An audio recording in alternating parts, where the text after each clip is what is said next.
ಐಶ್ವರ್ಯ ಗೌಡಾಳಿಂದ ಚಿನ್ನದ ವ್ಯಾಪಾರಿಗೆ ವಂಚನೆ ಕೇಸ್. ಇಡಿ ಅಧಿಕಾರಿಗಳ ಮುಂದೆ ಹಾಜರಾದ ಡಿಕೆ ಸುರೇಶ್.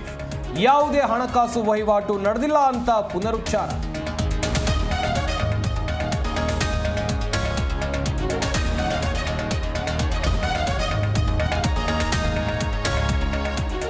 ಎರಡು ವರ್ಷ ಆದರೂ ಕೇಂದ್ರದಲ್ಲಿ ಅಧ್ಯಕ್ಷರನ್ನ ಮಾಡಿಲ್ಲ. ಅರ್ಧನಾರೀಶ್ವರ ಹುಡುಕಿಯಾದರೂ ಬಹಳ ಸಂತೋಷ.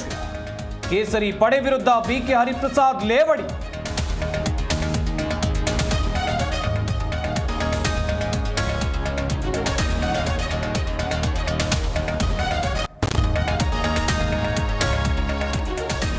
ಭದ್ರಾ ಬಲದಂಡೆ ಕಾಲುವೆ ಇಬ್ಬಾಗ ರೈತರ ಮರಣ ಶಾಸನ. ಸರ್ಕಾರದ ವಿರುದ್ಧ ದೊಡ್ಡ ಹೋರಾಟ ಮಾಡ್ತೀವಿ. ಕಾಂಗ್ರೆಸ್ ವಿರುದ್ಧ ಮಾಜಿ ಸಚಿವ ರೇಣುಕಾಚಾರ್ಯ ಟೀಕೆ.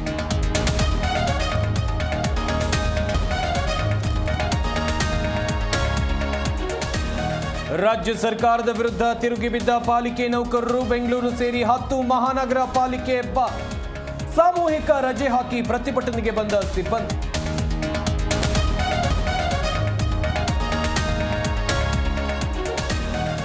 ಹಗಲು ರಾತ್ರಿ ಎನ್ನದೆ ಖತರ್ನಾಕ್ ಕಳ್ಳತನ. 200ಕ್ಕೂ ಹೆಚ್ಚು ಕೇಸ್, ಅರ್ಧ ಕೆಜಿಗೂ ಅಧಿಕ ಚಿನ್ನ ವಶ. ಕುಖ್ಯಾತ ಸರಗಳ್ಳರನ್ನ ಜೈಲಿಗಟ್ಟಿದ ಗಿರಿನಗರ ಕಾಕಿ.